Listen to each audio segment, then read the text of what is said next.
Imagine stepping back in time, not just to one era, but to a collision of two of history's greatest minds. What if Plato, the father of Western philosophy, could sit down with Marcus Aurelius, the philosopher-king of Rome? What would they say to each other? Today, we bring this impossible meeting to life. Plato might begin, gesturing towards the sun-drenched marble around them. Marcus, I have spent a lifetime contemplating a republic governed by philosopher-kings, the ideal state. I believe justice is harmony in the soul and in the city, where each part fulfills its function. The ruler must be guided by reason, a guardian of truth, untouched by the shadows of this material world. A man who lived that very struggle, Marcus Aurelius, would likely nod, his gaze thoughtful. Indeed, Plato, I, too, believe reason is our guiding light. Yet, I have seen the world, not from the quiet of an academy, but from the battlefield and the throne. The ideal state is one thing. The reality of governing flawed, emotional men is another. My philosophy, Stoicism, teaches us to focus not on what is ideal, but on what is within our control, to act with virtue, justice, and rationality, regardless of the chaos around us.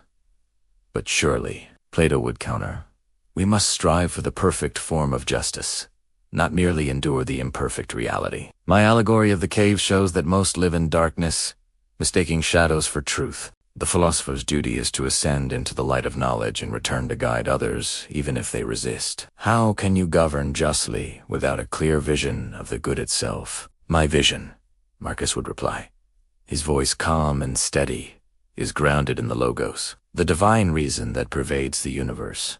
We are all part of this larger whole. My duty as emperor is to act in accordance with nature, for the common good. It's not about achieving a perfect, static state, but about living a virtuous life, moment by moment. The obstacle is the way, the very challenges of rule, the betrayals, the wars, the plagues. These are the materials we use to practice our virtue. Plato might lean forward, intrigued. So, you find your form of justice in the action itself, in the response to circumstance. I argue that true knowledge is of eternal, unchanging forms. The physical world is but a poor imitation. The philosopher-king must have knowledge of these forms to rule wisely. And I have read your works with great admiration, Plato. But my life has taught me that the only thing we truly possess is the present moment, and our ability to choose our response to it. I write in my meditations not to build a republic for others, but to build the citadel of my own mind. To remind myself to be tolerant of others and strict with myself. To accept what I cannot change, like death, and to focus on my own character. Is that not the foundation of a just life, and therefore a just society? And in a republic, then, Plato would muse.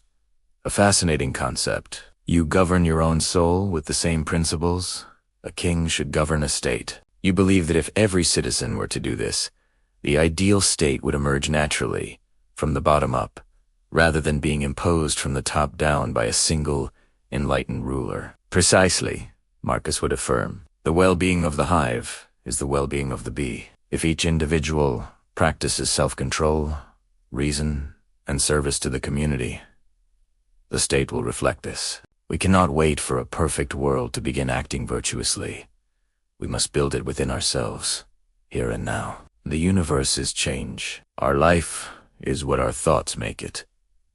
You speak of the soul's internal governance, Plato would say, and I speak of the state's external structure. Perhaps they are two sides of the same coin. A just man creates a just world around him. But what are those who refuse to be just? Those who are ruled by appetite and passion. My republic requires a rigid structure, an education system to cultivate guardians.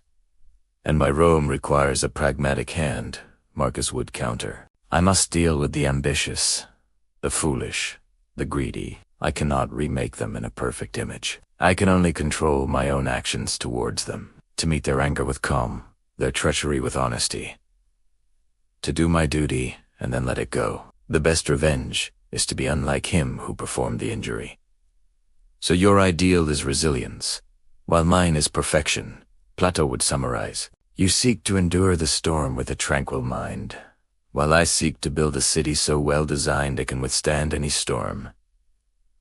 A noble goal, Marcus, but tell me, in your quietest moments, as a man and not an emperor, do you not yearn for that world of perfect forms? For a reality beyond the constant struggle and decay you see every day? Marcus would look towards the horizon, a faint, weary smile on his lips. I yearn for a life lit in agreement with nature, to accept my part in the great drama of the cosmos, to perform it with dignity, and to face the end without fear. Our life is a warfare and a stranger's sojourn, and after fame is oblivion. All that matters is this present moment, and the virtue we bring to it. Perhaps your world of forms, Plato, is found not in the sky, but in the rationale, virtuous choices we make on this earth.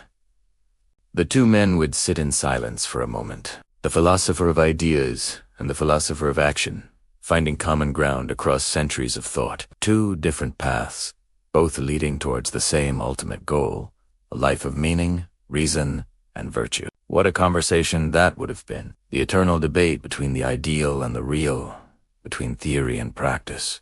Thank you for joining this journey through time and thought. If you enjoyed this exploration, please give this video a like and subscribe for more dives into the minds that shaped our world.